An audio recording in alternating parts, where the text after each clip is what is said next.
Hello everyone, and welcome back to my YouTube channel where today I'm going to show you how I make my style of suspended planet and moon dice. Each of the dice in these sets have a small 3D resin planet or moon, a sphere, an orb, a circle.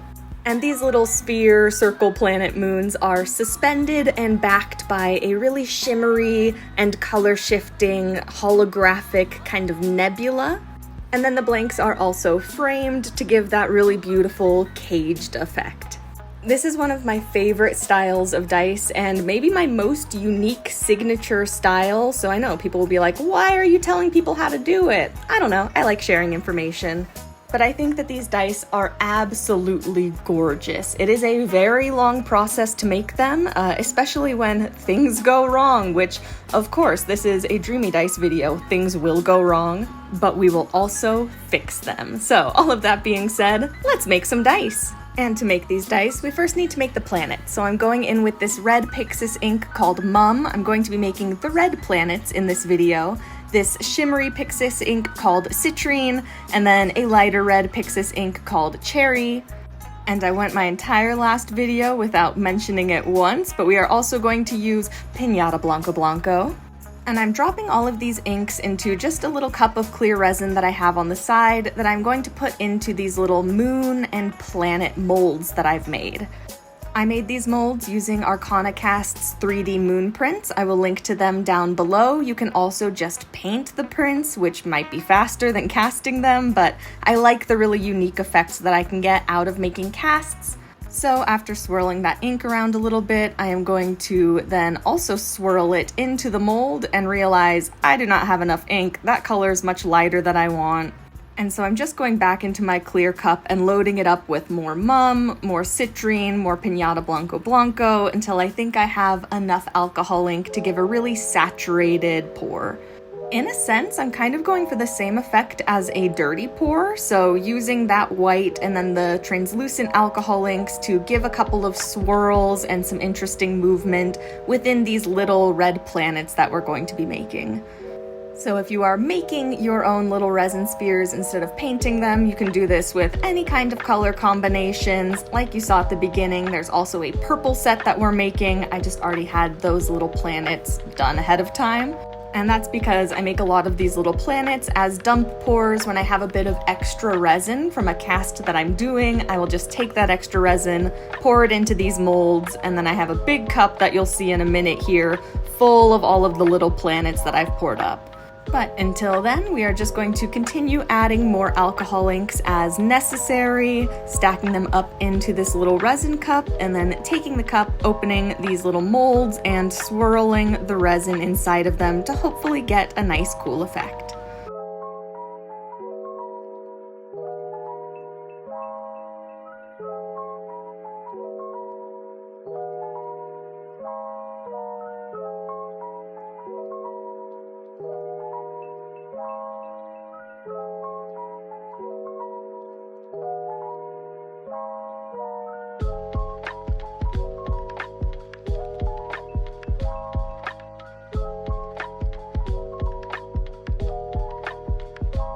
Once all of the planet molds are made, it is into the pressure pot for 24 hours before I can then demold them.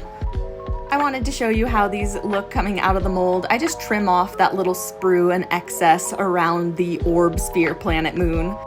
And then that's really all of the work that I do on them. You can see in this planet it was really light. It was that first one I poured, so I'm glad I added more ink because I do not like how light that one was, but the rest look pretty good.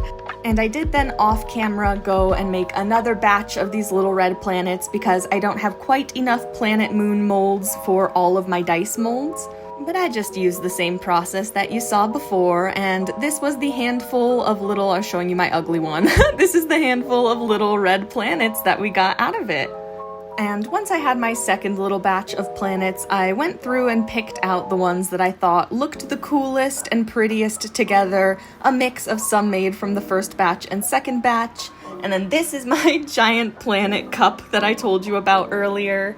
So I just went through all of these lovely little orbs and picked out a bunch of kind of light gray purpley that I thought looked nice together. And then I just go through a little bit of an elimination process once I have a handful of colors that are somewhat cohesive and try to pick out just the prettiest or the most interesting looking little orbs, and of course trying to ensure that they still look cohesive, like they were made to go together, even though they were all made at completely random times. And once I've selected out my little orbs, I just do the same exact thing all over again with the two bigger orbs for my D20s. Luckily, I have a lot of these kind of grayy purple ones, so I just had to find the two cutest, and once I did, we have all of our planets picked out for the two designs that we'll be doing. And now it is finally time to go over to our dice molds, specifically dice blank molds. I have a little bit of clear resin here, and in my blank molds, I'm just doing a very thin layer of this clear resin that will then be the stand to put the planet on. These little planets will sink to the bottom of the mold, and if I just put them in like that, it won't look like the planet is suspended. So we need to make a little clear platform. I just eyeball and hope. And once there's a clear platform, that platform is then cured in the pressure pot for 24 hours, and I can go ahead and place the planets on that little clear platform in the mold. To do that, I have an already mixed cup of clear resin, and I guess for this one, I'm dunking and swirling the little planets in the clear resin, and then placing them into each of my blank molds, about where I think it would look centered on the main face. There's a little section of crater on the 3D moons from ArcanaCast where I find that the planet sits really, really nicely.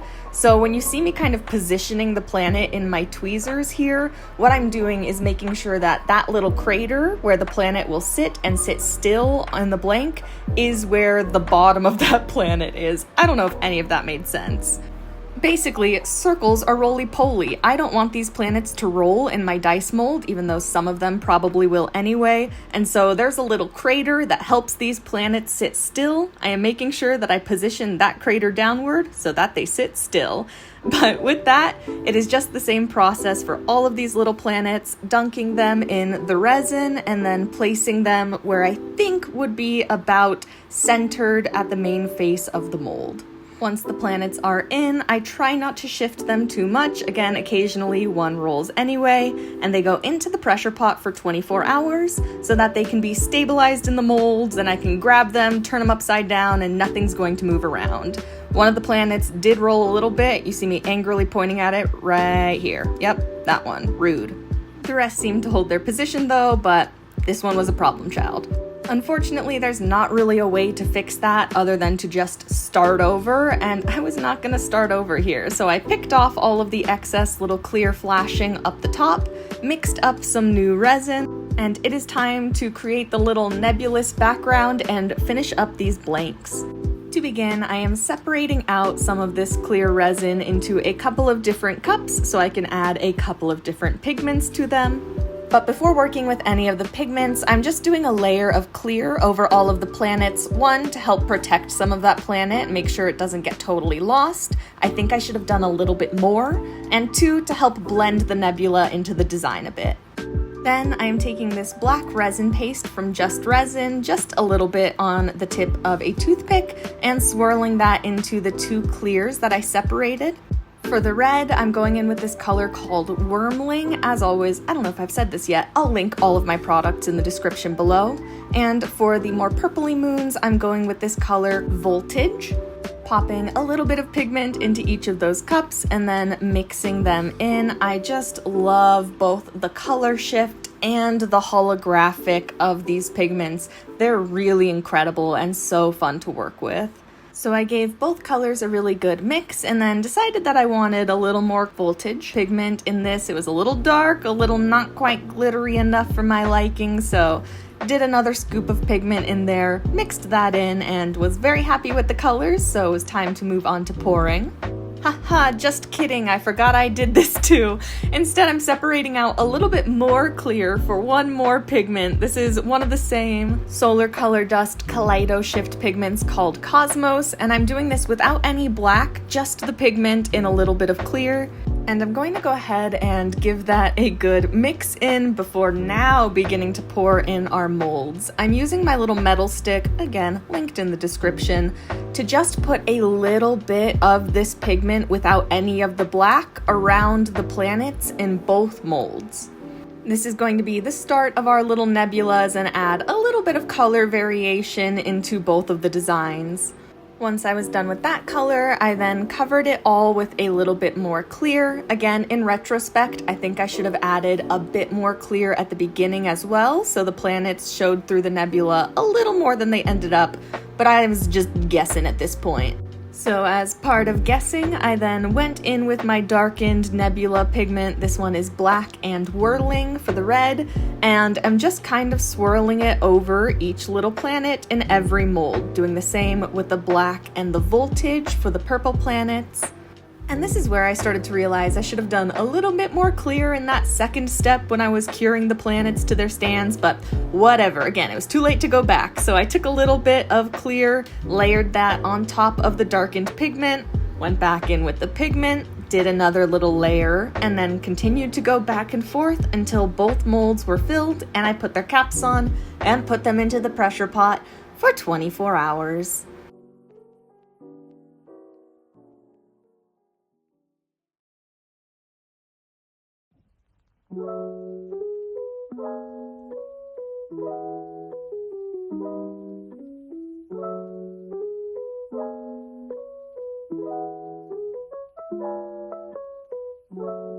Once the molds are out of the pressure pot, we can go ahead and peel the lids off, remove all of that excess flashing, and then pop the blanks out to get our first look at what this design is going to be.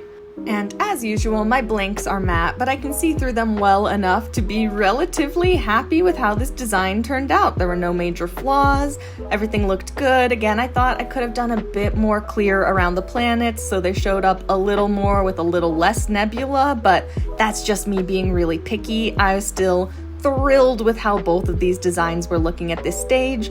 And given I actually started filming this same concept video about 8 months ago and so much went wrong that I abandoned the video and didn't post anything for about 6 months after it, this was great.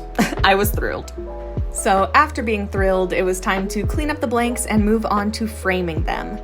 I have a video on how I frame blanks already, I'll link it down below, but I'm doing something different in this one. I am using a paint pen, which comes with some benefits and some downsides.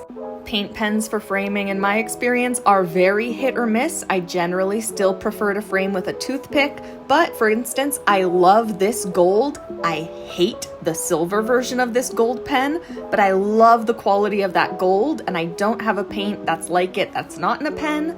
And for the silver, I love how thin I can get my lines, even though they are a little sloppy and require me to go back in with more cleanup at the end. Framing blanks with a paint pen is really simple and is better the sharper angle that you have to frame against. You're just going to pump some of that paint down the pen and then, hopefully not using too much, gently brush it against the edge of whatever die that you are working on until the paint comes off and you have your frame line. In my opinion and experience, the benefit of framing with a paint pen is some paint pens can get you really, really thin lines, like what you're seeing with this one. And also, it is quite a bit faster than using a toothpick to frame with a paint pen. The downsides, however, in my experience, are the pens themselves, very hit or miss. I have more paint pens that I've bought for framing that I will not use because I hate how they work than I have ones that I've bought that I like.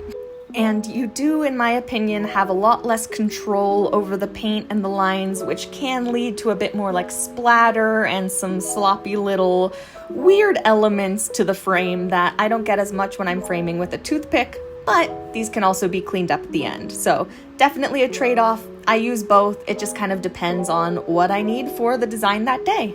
So here I am just going through and framing all of the sides of all of the dice. I only frame until I can't really easily access something, making sure I always have a clean side of the die to hold on to. And once there's nowhere else to really hold on, I just put it off to the side until that bit is dry and then carry on framing the rest once it is dry and safe to hold again.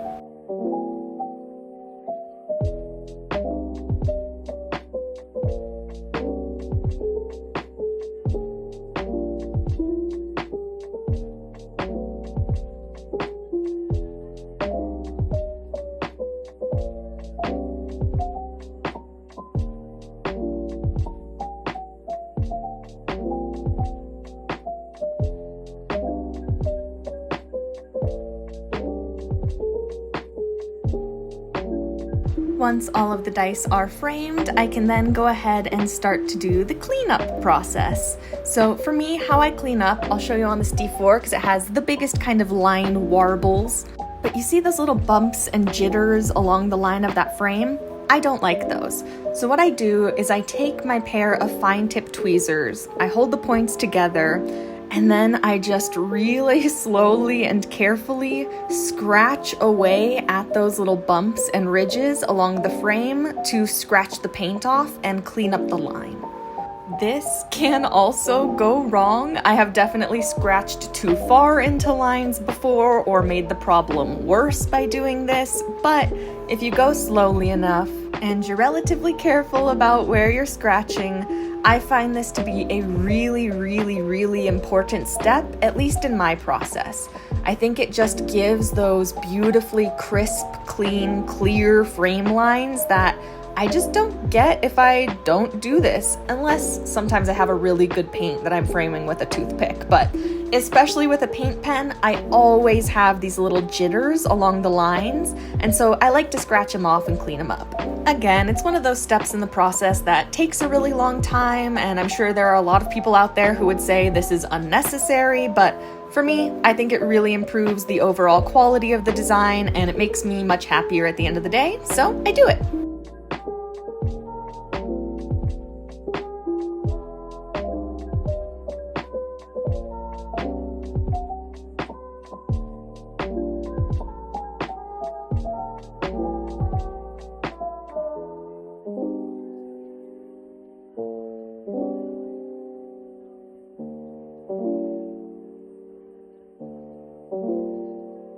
Once all of the dice are cleaned up, it is finally time to do the casting. So we are going to our dice molds and mixing up a nice little cup of clear resin here. And this is just going to follow the process that all of the casting I do with blanks in dice molds does, which is I'm mixing my resin, degassing it as well as I can, and then filling my dice molds about 2/3 or so of the way full of that clear resin so that I can pop my blanks into my molds. And for the positioning with these blanks, I'm trying to get the planet as my high face on every die, so the planet should be facing the 4 of the D4, the 6 of the D6, the 0 on the D10, etc. Now, I usually have no problems with casting my blanks, and something went wrong during this cast that I still don't totally understand because, as you can see, I'm doing both sets at the same time with the same resin and only had issues with one set. Either this is my filming curse coming back to haunt me, or I don't know, it's just how fickle resin can be sometimes, but I continued this cast thinking everything was okay. As you can see, very generously degassing, going through, trying to get all of the bubbles out of these molds, which did not happen. But at this time, I thought I was doing a great job and everything was okay, so I capped my molds, put them into the pressure pot for 24 hours, and pulled them out the next day. I started demolding the elongated set, which, again, I kind of played myself here because the elongated set turned out absolutely gorgeous. The dice looked nice and clean, and really I was already aware that one of the D10, D% shapes had shifted the planet, so that was already a bummer. And then with the D6 blank, you know, it was pushed a little far forward, so the lines were not quite aligned perfectly, but those are just small aesthetic flaws, really not a big problem. This set, beautiful. I was so happy and excited. Little did I know as I was oohing and awing over these gorgeous little purple planet moon dice that tragedy was about to strike. So I moved into demolding the red planet dice and doing it quickly, thought everything was fine for a while until I hit the D6. And it's kind of funny watching back because you can literally see the moment where I'm enjoying all these dice, I'm stopping and I realize, wait, there are bubbles in that. That's not good, and there weren't any bubbles like that in the purple set, so I kept going and found a lot more bubbles. I then proceeded to, no joke, cry for 30 minutes after I finished this demolding because this set took so much work and now it was all ruined. Luckily, hell hath no fury as a woman scorned by her dice, and I quickly turned tears into anger and then learned you can peel the shells off of your dice if you're mad enough at them. Who would have thought? Not me. But I realized that if I've accidentally seen delamination between the shell part of my dice before and the blank when I'm just demolding, maybe I could do that intentionally and peel the separate resin off.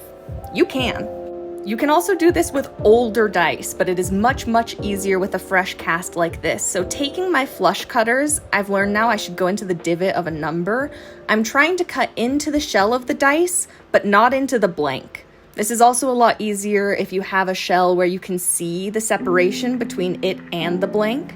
So I went in with every die with my flush cutters and began just chipping and peeling away at the shell until I had a big enough section of delamination between the new resin and the older cured resin that I could just kind of peel the entire outer layer off. Of course, I'm trying to avoid chipping or doing anything to the edges of these dice because it is a framed design and I don't want to mess that up. But also you can see in a very cool way the frame is coming off with that outer layer, so I'll have to redo them, but keeping the blank in as neat and pristine a form as possible was my priority here. Successful but exhausted, I took a few weeks to go back about reframing those dice and cleaning them up before tackling casting them again. Just like the last time, but hopefully without all of the micro bubbles this turn around, I filled my molds about 2/3 of the way full of resin, took my newly deshelled and reframed blanks, and then popped them into my dice molds one by one, degassed the top, put the lids on, and put them back into the pressure pot. Luckily this time there was a happy ending to be had, and as such there was a video to be made. I went ahead and demolded these little planet dice and was so relieved to see no micro bubbles, no weird flaws somehow in the process, just another nice little planet set. Of course, you got to see them in their true form at the beginning of the video, but I was so relieved to see the design fully actualized and not ruined this demolding. It has been quite the journey trying to make this Planet Dice video over the last couple of months. Something always goes wrong, but I'm glad that in something going wrong this time, I was not only able to fix it, but also able to learn and hopefully now maybe teach some of you a really incredible way to save dice that I thought would be completely ruined. Usually at the end of my videos, I say, I hope you learned something, but in this one, I learned something, which is pretty cool. And on that note, that is all I have for you today. If you liked the video, please consider leaving me a like or subscribing to my channel if you would like to see more videos. I love hearing your thoughts and everything you have to say down in the comments, and you can find links to all of the items that I used and all of my social medias in the description of the video.